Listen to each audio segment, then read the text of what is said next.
Hey guys, it's another episode of the Believe in Padres Prospects podcast on the Believe Podcast Network. San Diego's #1 sports podcast network. It is episode 32, and we are back in studio. Wade, Ryan with you on Sunday. What's up, Rube? We've been better on Sundays. It's gonna be a rough Sunday a little. You have. What do you mean? I'm fine. Yeah, you look terrible. Wade was sick this week, so that's why we're doing a weekend show. Didn't have time to coordinate during the week. Stomach flu. It's real. It's a bitch. On today's show, weirdly, a lot of talk about. Spring training just started, so game 1 we're getting today because of the rain out the other day, and it's not on TV, so we don't get to watch that. We're watching Lakers Celtics in studio. Third quarter just started. So we missed out on that Vetter Cup preview game. Instead, we're getting the Eric Lauer revenge game. He pitched today for Milwaukee against the Padres. Grisham led off with a hit. Oh, did he? He got a hit? Yeah. Off of Lauer? Yeah. Lefty? Yeah. That's pretty important going forward. That's going to be Grisham. If Grisham can do that, he's going to start like every day if he can hit lefties. Yeah. It looks like they're giving him the keys to center field, though, right now anyway. At least for the time being. Someone gone noticeably from the roster. Did you see that video of Margot like tracking a pop-up on the infield? Yeah, what was the shortstop doing? I don't like, it's your ball, man. Right to the shortstop. Margot was like in the infield. Wind, I guess, is a thing, but that's a lot of wind. That it's so windy that the ball was in left field and moved into shortstop. That was weird. We don't need to get into that. So other stuff going on in spring training. The brown spring training uniforms look amazing, don't they? They do. The big SD patch. I wanted those to be one of the alternate uniforms during the season, but for some reason they didn't go with that. They look amazing. I mean, can't complain about this year's jerseys at all. And the swastika hats are gone. They went back to just like a standard brown, yellow SD hat. Like, looks great. Isn't it just the regular season hat? It looks like just the regular season hat. Can't wear a swastika every day. I was hanging out with our friend Andrew and his brother last night. His brother, so they're from Washington, D.C., and they were talking about these new Nats uniforms. So I was getting his impression. He's a big baseball guy. Like, what do you think of the new Padre Brown jerseys? He's like, yeah, they're okay. Just okay? Yeah, he says they're okay. Wow. And then he's like, yeah, you guys are really excited about them now, but in 6 months, I bet you're not excited anymore. You don't know San Diego people. Knows nothing. You are not prepared for what San Diego people are like with brown uniforms. So anyway, today on the show, we're going to be talking about a few little things that are going on in spring training.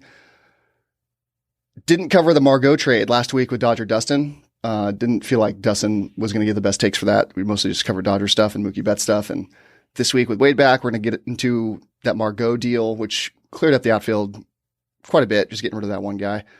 Myers trade talk again. We're still talking about Will Myers somehow. I don't know. Preller hates him. I don't know why. Is it Preller or is it Fowler? Both. Maybe it's both. I think Fowler is getting froggy. That's tough to say 5 times fast.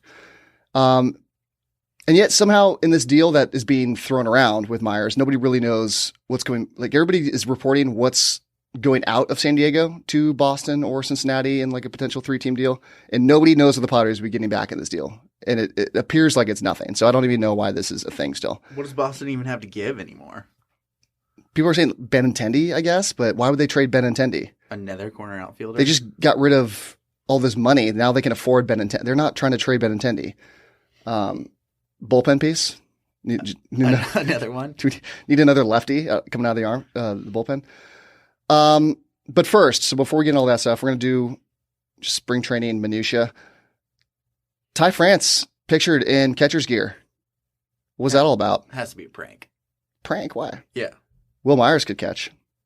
Came up as a catcher. Did he really? Yeah. You don't remember that? Oh, yeah.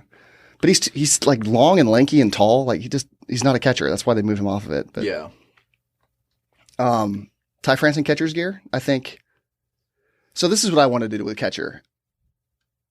Let Mejia be like the 60% of the time catcher, Hedges 40%, and then when Mejia's in, let's say we have a lead in the 8th or 9th inning, and maybe he's not due up for a while and might not come up again. Bring Hedges in as the closer catcher. I I've been on this for like a year, but I'm seeing it gain a little more traction lately, and I think it's a good idea, especially without the robot umpires yet. Take advantage of Hedges. Whenever we go to the bullpen, Hedges is just the bullpen catcher. Yeah, Tingler walks out, signals to the bullpen, and then he signals to the clubhouse like, "Hey, bring me." Just always your double switch guy. Would be the signal for Hedges? Like, what's the thing he could do? Some kind of strikeout. How do you? What's a hedge? How do you signal a hedge? Just it's got to be like a K. Just like throw the H up, maybe. No, you got to throw a K out. How do you put a K up? I don't know. No, that doesn't work. This is great The H, podcast. the H looks better. What about the H? They can really see us what we're trying to do with our hands. It works. And then you've used up your catchers, right? So Mejia's gone, and then Hedges would be gone in that game, and then Ty France could just be the emergency catcher. That's why he's on the team. Is like the backup infielder, and then the emergency catcher. And you don't need to burn a spot with like Luis Torrens. I think that works. Just plays every position this season, including pitcher. That'd be pretty sweet. I'd like it. Yeah.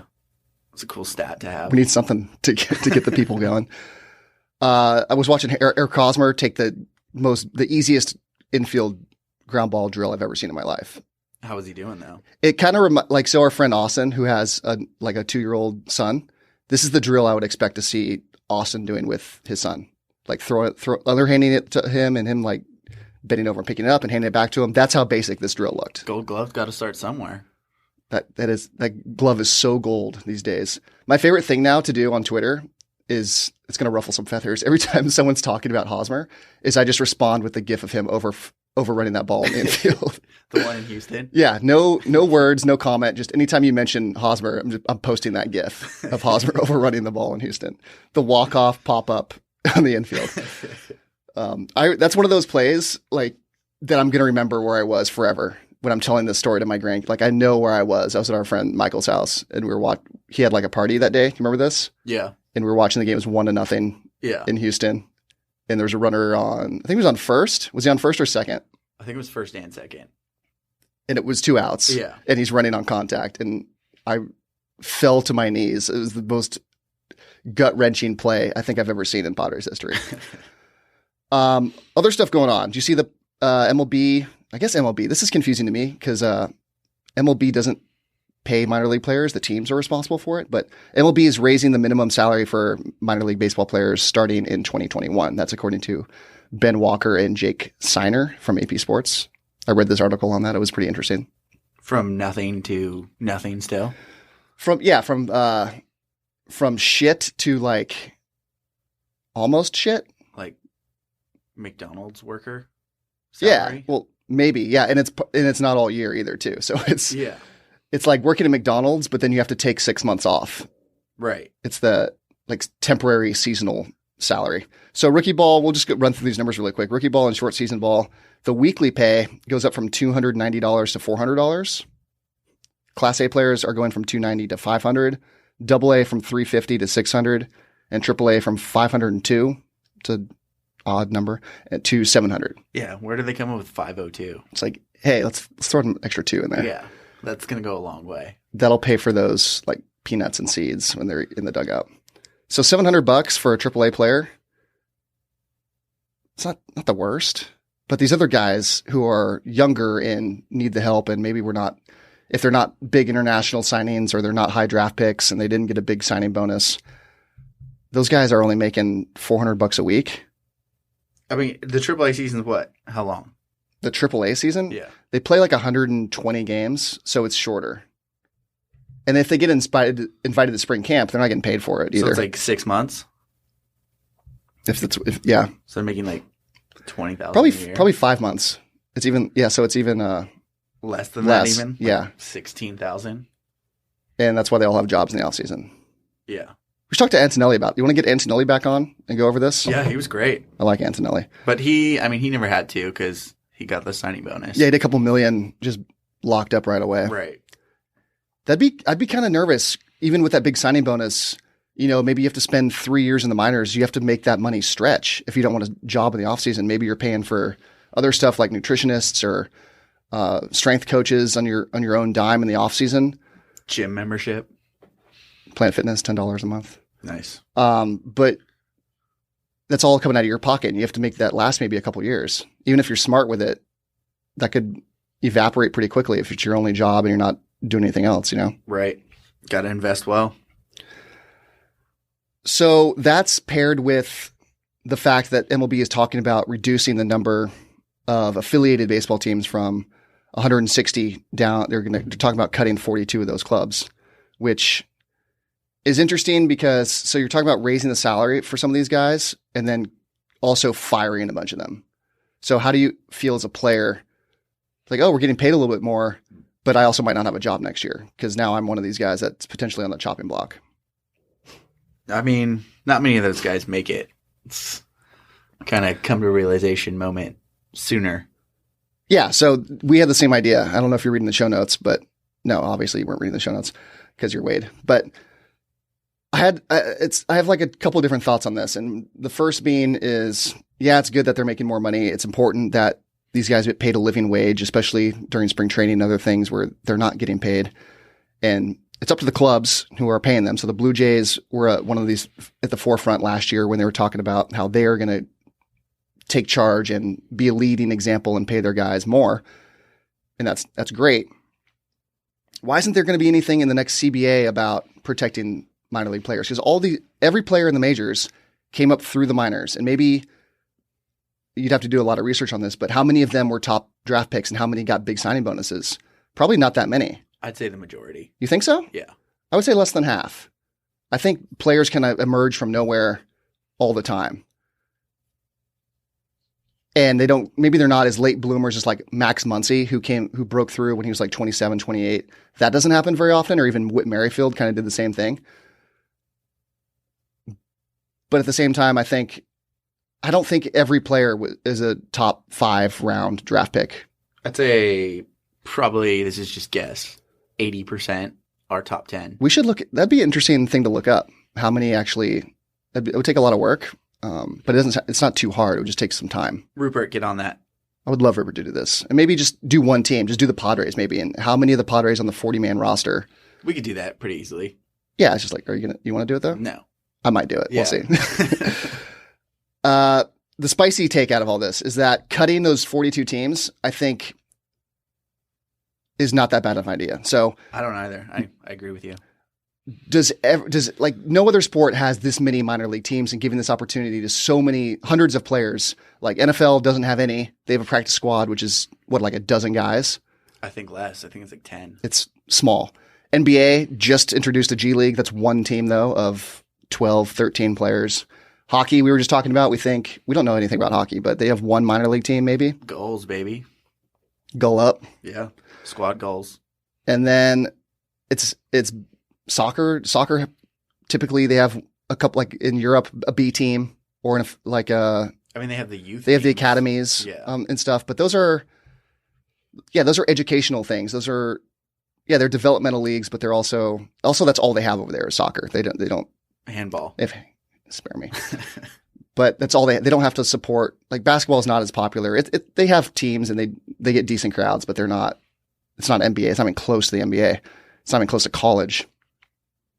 So baseball, cutting 42 teams, I know that's going to hurt short term, all these small towns and communities that like their teams and have invested in them. And but hey, if you're in a city with a short season ball team, losing them, is that really going to impact your life? No. Like you'll get something out. Like, yeah, people are going to lose their jobs, but these are what we call unskilled labor jobs at working at the stadium, like ticket concessions. It's a pretty harsh take. Well, it's not. These are jobs for like 20-year-olds or I don't know, people that have another part-time job and they do this during the summer. Like you can replace that job, I think, fairly easily. Am I being too harsh there? Become the Walmart greeter instead of the ticket greeter? Yeah, why not? Go to Home Depot, gardening section. I don't know, water some shit. I used to be a waterer back in the day, so I can say that. But so like, is that job title waterer? It was yard crew. Nice. Yeah, sounds cooler, doesn't it? So I think getting some of the riffraff out of here. We're losing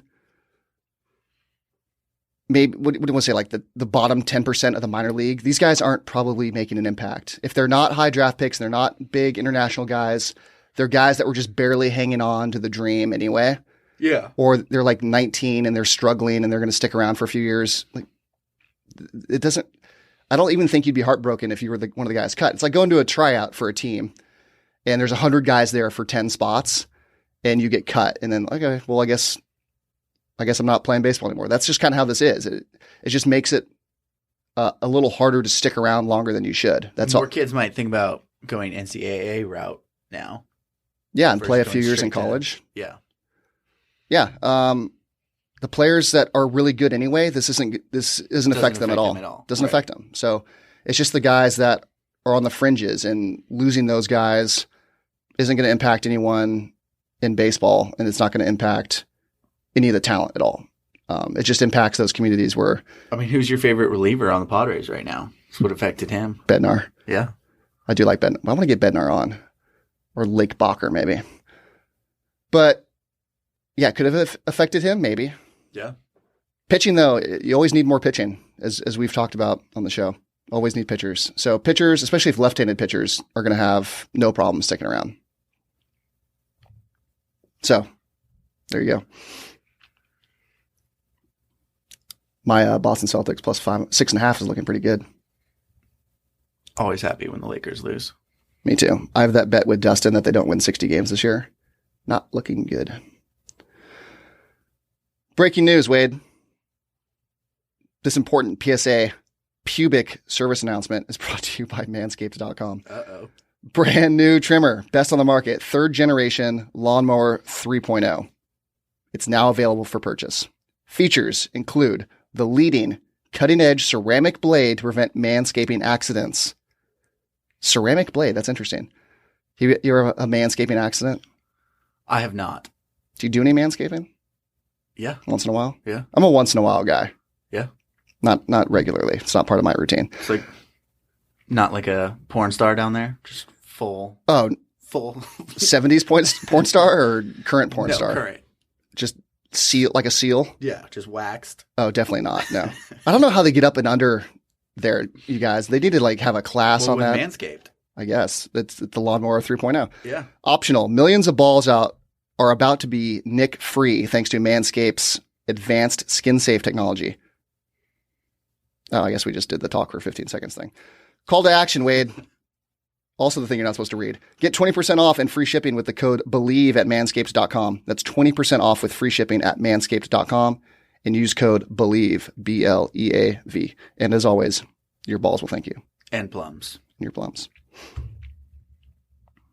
Great read. Thanks.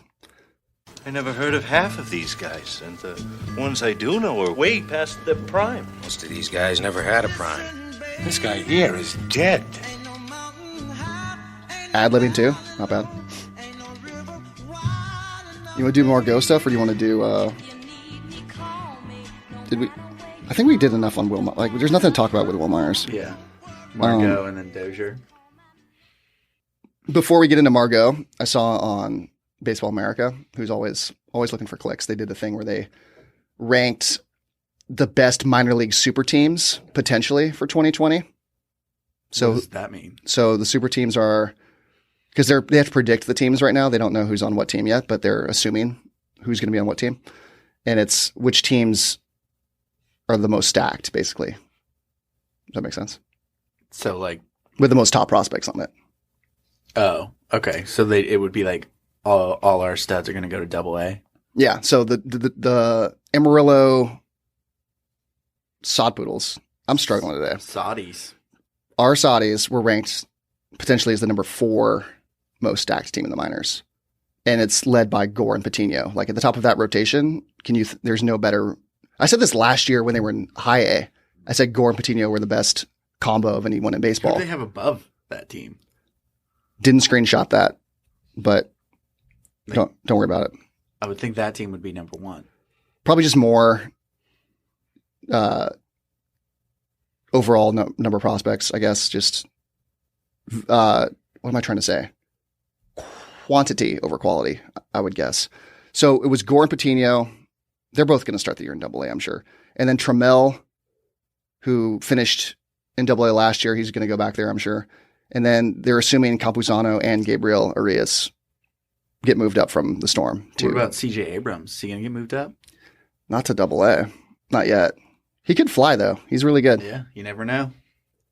Maybe a little Jason Rosario, maybe a little Tirso Ornelas at some point. That team could be really good. They left out a bunch of guys, but Trammell. We talked about this. Make or break year for Trammell. So the big story, what? He'll make it. To make. God, Kyle Kuzma's hair looks terrible. Jesus. Yeah, that's not a good look. It's like the Virginia guy last year. So the Tampa Bay Rays traded Emilio Pagan to the Padres. Was this a couple weeks ago now? For Emmanuel Margot and Logan Driscoll. I guess we gave up on Logan Driscoll pretty quickly. Former second-round draft pick. I think he's Stony Brook guy. Does that sound right? No, not Stony Brook. No, Stony Brook was... That's the high school. No, Stony Brook was fast outfielder. I'm blanking on his name right now. Lefty, long hair. Played center last year. Got hurt. No idea who you're talking about. For the Franchi Padres. Cordero? No. White dude. It was George Mason. College guy. So who are you thinking of? Oh, Travis Jankowski? Yeah, he's Stony Brook. How did you describe him? White guy with long hair who got hurt last year? Yeah. Fast guy. Fastest kid alive. Where is he right now? I was thinking about this on the way over. Like, where are you? Did he get picked up by somebody? He's on a team, yeah. Or in a system, at least. He is from Stony Brook, yeah. Do you remember he's a first-round draft pick? Yeah. That's crazy. Stony Brook made the College World Series that year. So everyone was all hyped on him. So no idea where he is? I don't know where he is. Want to take a guess for the people? I'll guess the Blue Jays. It's on the Cincinnati Reds. Nice. I was thinking about that today because I was listening to the Padre game on the way over, and they're not on TV, so fuck Was you. Uncle Teddy doing it? Yeah. He does all the spring training games? And Tony. And he was at that tough loss last night. The loss. I was watching that at 7:10 last night. That was... How'd they fall so far behind? I don't know. What the hell were they doing? I didn't start watching until second half. We were going to try to live bet the second half because they always come back in the second. And they did come back and just fell short. It was too bad. I was really hoping they would go undefeated, regular season at least. That would have been a really nice Good thing. to get it out of the way now, though. No, I wanted it to... That lasts forever, that undefeated season. That would have been really nice for them. Yeah. And instead, it's going to be a one loss. Like, that's still really good. It's great, but it doesn't have the... Now they can be the 2 seed in the West, though. Take over Staples. If that's what happens, then it will all have been worth it, and I'll be happy. But Gonzaga lost too, which kind of makes things weird. We could have been the 1 seed if they kept winning. BYU's ranked. Yeah, but and we had the home loss too, like in-conference home loss. Yeah, true. Would have been the 1 seed with Gonzaga's loss. That sucked. Anyway, I was listening to the game on the way over, and who was batting? Now I forgot. Logan Morrison came up to the plate. I was like, "Where? That's a throwback name." Logan Morrison's still playing. I don't even remember who that is. Wouldn't have guessed that he was in baseball still. Spring training brings out a lot of guys that you thought were possibly out of the game and just popping up on random teams. Anyway, so Margot's gone. We talked about how he made some buffoonery in left field already with the Rays in his first game. Not on him, on the shortstop. On Daniel Robertson. That's such a weird play. Anyway, Margot leaving, people are just assuming Trent Grisham is going to be the starting center fielder. And then Franchi Cordero maybe platoons in right with Will Myers. Or Franchi in center. Franchi probably gets a lot of time in center, but they're both left-handed, so that's kind of a prickly platoon. And then what do you do with Josh Naylor? Suddenly we have a lot of lefties in the outfield. A team that had no lefties a couple years ago now has Naylor, Cordero, and Grisham all in the outfield. All lefties. Yeah. So it's still a little crowded with Naylor there. I think it still makes things crowded. So what was I doing here? In return, yeah, but what did I write? Emilio Pagan. Mm-hmm. Oh, that's what I wrote. It's weird that the Rays would come back to us and get Margot and have Renfroe already on the team. So now they have 2 corner outfielders that were on the Padres last year, and the Rays won 96 games last year. Right. Like, what? Why did you need Renfroe and Margot? Makes no sense. Renfroe, who can't hit righties, and Margot, who can't hit anyone and is like decent defensively. Renfroe's Watch them both okay. be all-stars now on the Rays. God, don't say that. The Rays over-under for this season, I looked it up on our favorite gambling site, 90.5 wins. You take the over on that? Not with those two. If those two are starting, If they're starting in the corner. You don't want to be turning into the Padres. That's the thing. The 2019 Padres. You shouldn't be trying to acquire. We made the playoffs. Let's go get some Padres. Hey, you know that team that won 70 games last year? Let's go get those 2 starting outfielders and throw them in the corner. So that was weird. Margot, still only 25. You and I still liked Margot. We wanted to give him a chance this year to be the center fielder. That's not going to happen. Grisham, people are trying to make Grisham a thing now. People are just assuming Grisham's going to be good. I don't know why, because he was okay last year. The only thing I really remember him doing last year, other than being mediocre, was the play that he overran in right field, letting the Nationals Juan win the World Soto's Series. base hit that turned into the game winner for Washington. Yeah. Didn't Juan Soto get thrown out at third though on that play? People don't talk about that. They don't talk about it. You know why? Because they already had the winning run, and that run he didn't mean anything. But yeah, way to bring that up. Grisham hasn't been that great. Even it's been a small sample size for Grisham. But as I look this up, nice mustache on his Baseball America page. Looks great. Former first round pick, 2015, number 15 overall. Had good years in the minors, had some bad years in the minors. And then last year in 51 games, hit 231. Hit 6 homers, stole a base, 328 on base. Just doesn't do a ton, and he's still pretty young. He's going to be, he's already 23, turned 23 in November. He's going to play all year at 23, so still very young. But it's funny how you pick and choose like when youth matters. Like, oh, he's only 23. He can turn things around and be good. Like, okay, what about Luis Arias? That wasn't the argument for him. What about Manuel Margot, who's still only 25. The youth didn't matter with him, but it does matter with Grisham. I get it. You want to look glass half empty or whatever, or glass half full. They got Emilio Pagan, who was actually sent down after spring training last year. But then when he came up, he was amazing. One of the best relievers in not just probably the AL East, but the American League. He 70 innings, 2.31 ERA. Led the team in saves with 20, had 96 strikeouts in 70 innings. That's great. His whip was .81. Opponents hit 179 off of him. Our bullpen is stacked. The bullpen is going to be really might good. Be best in baseball. Pagan, Baez pitched today, and Teddy was talking about how good Baez. We all know Baez is good. Gave up a dinger. Yeah, but it's spring training. True. That at bat, it could have been just like, okay, I'm going to throw 6 fastballs this at bat just to get my fastball location on point. Anyway. Someone was banging on a trash can in the dugout. You never know.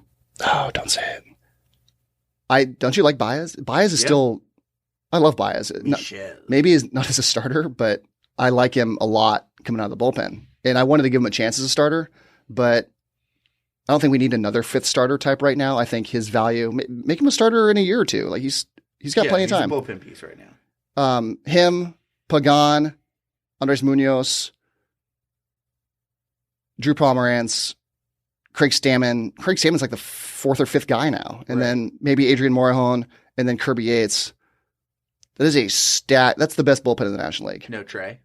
You're done with Trey? You can be in there. Okay. I don't mind him, but how many guys do you need in there? Like 7, 8? You're going to have 8 guys in the bullpen? That new rule this year, you have to pitch to 3 guys or finish the inning. Oh, true. So it could be harder for Trey to find work.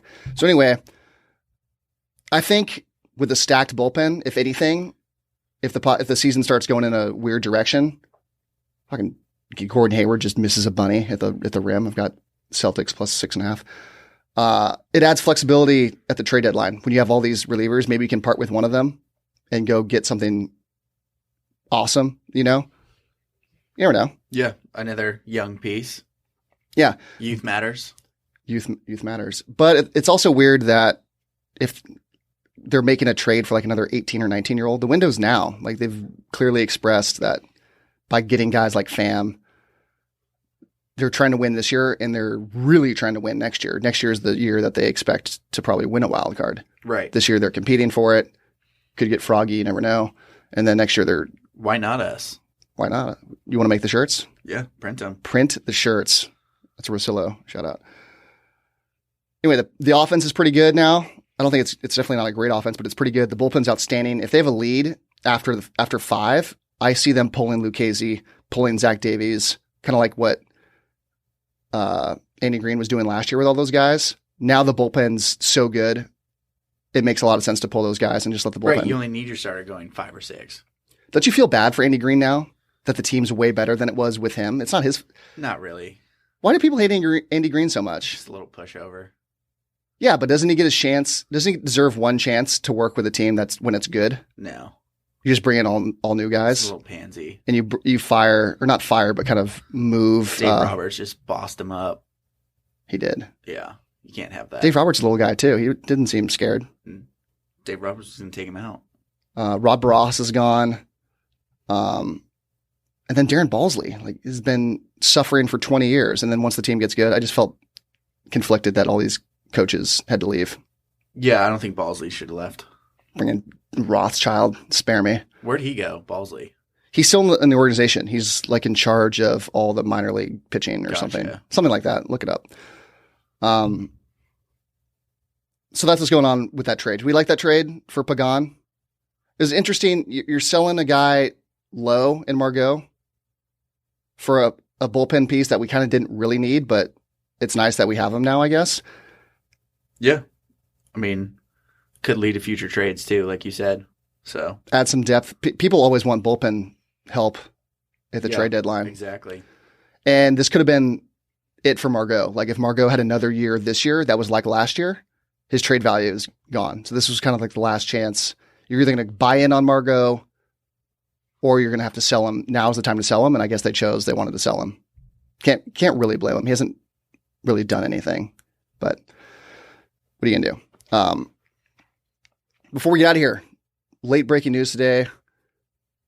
The Padres signed, in a weird move, Brian Dozier. Why are they getting Brian Dozier? I didn't understand this move at all. It's like Kinsler 2.0. But like worse than Kinsler. He's not good. So what he did, let's pull him up from last year.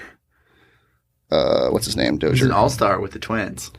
What was that, like 4 years ago? Yeah, he had some really good years. The year you're thinking of. So did Kinsler. I want to say I want to say 2017. He's only 32. Yeah, 2017. He hit 271 with 34 homers. 2016, he hit 268 with 42. That was his big year. 16, hit 42 home runs. And he's kind of always been that guy that's going to low on base percentage, strike out a ton, low batting average, but hits a lot of home runs. Right. But that guy's not valuable anymore because everybody literally can do that. So second base isn't the position that was empty hitting wise like it was 50 years ago. Right. And now what? We have like 4 guys vying. Why'd they trade for Jerks and Profar if you don't trust that he's going to win the job probably? And you have Ty France and you have Jake Cronenworth. Yeah. And we were reminded earlier, our boy Greg Garcia, who's actually not bad in small spurts. I like him as a utility guy. So what the hell what's the point of getting Dozier? I don't understand. And then the counter argument was it to like block him from going to another team in the West? He's not good enough for that to matter. It doesn't make any sense. And you're going to sign him. It's a minor league deal, but they're not signing him to bolster the minors. They signed him in the hopes that he would make the team. I'm sure that's why you sign him. You hope he makes the team. Right. He's not going to AAA. Or if he does, I don't know what the fuck he's thinking. What did we even sign him for? I didn't even see. I haven't seen the details. But the only logic here is people were saying, oh, he crushes lefties still. He had a 900 OPS against lefties last year, which is really good. 118 at-bats, 7 home runs, had a 375 on base. Okay, he crushes lefties. Cool. Really low chase rate, too. Thanks, Dennis Lynn. Yeah, chase rates no idea what that stat is. Huge stat these days, chase rates. It's how often you swing at balls outside the zone. Yeah. He's top 10 in chase rate. Or lowest. 10. Yeah. The best at not chasing. Right. There you go. Yeah. Him and Pham. Pham was also really good at it last year. Cool. So we signed a guy to be a platoon, only hits lefties option at second base. That was Renfro last year. Why did we get rid of Renfro? Renfro's the same player. Put Renfro at second. Crushes lefties. You were getting him just to be a bat off the bench versus lefties. That doesn't make any sense to me. Profar's switch hitter. Ty France is left-handed. Right-handed. Yeah. Why are we? I don't get this. It just doesn't make any sense. It's like, oh, we'll roll the dice. Look at it. No, all he could do is clog up second base more. We have 4 options at second base already. I don't understand why. I don't get it at all. Okay. Crushes lefties though. Great chase rate. Elite chase rate. Yeah. All right, so we're going to get out of here then. That was it, Wade. Thanks for showing up this week. Yeah. My Tampa Bay Vipers lost last week. They were giving 3 points at Seattle and just lost outright. I'm done betting XFL. I haven't seen one game yet. I forget that they're on. It's the weekend, and I don't expect football to be on, and I'll just be flipping around like, oh, it's a football game. Are they on Saturday and Sunday? They're playing today, yeah. I think the St. Louis Battlehawks were playing the New York Guardians, and the Guardians were my squad, and they were losing. Fade me in XFL. All right. I did bet Boston today. We're not going to give up any picks, are we? I think we're done with picks. Yeah, no. Maybe until NBA playoffs come around. Yeah. We do like series bets or something. Something. Maybe some March Madness. Bracket busters. March Madness. We'll get into that. I'm typically very good at March Madness. And you're almost as good as me. You're pretty good too. Thank you for listening. Please find the show's Twitter account. It's like a record just like skipped in my head there. At Fire Farm Hands. Follow us. Tweet at us. Complain. Whatever. If you enjoy the show, subscribe. We're on all your favorite platforms. iTunes, Stitcher, Google Play, TuneIn, Spotify, iHeart. You can also find us at Believe.com and at Believe Podcasts. Please leave your comments, questions, concerns, and your rating of the show on all platforms. You've been listening to Believe in Padres Prospects on the Believe Podcast Network, San Diego's #1 sports podcast network. That was right. That was Wade. I'm Ryan. See you guys next week. Just move on toward your destination, though you may find from time to time. Do that again? Sound check. 1, 2. Is this microphone on? Yeah, why do you sound different today? Maybe it's in my head. I don't know. Is it just you? Yeah, I think it's me.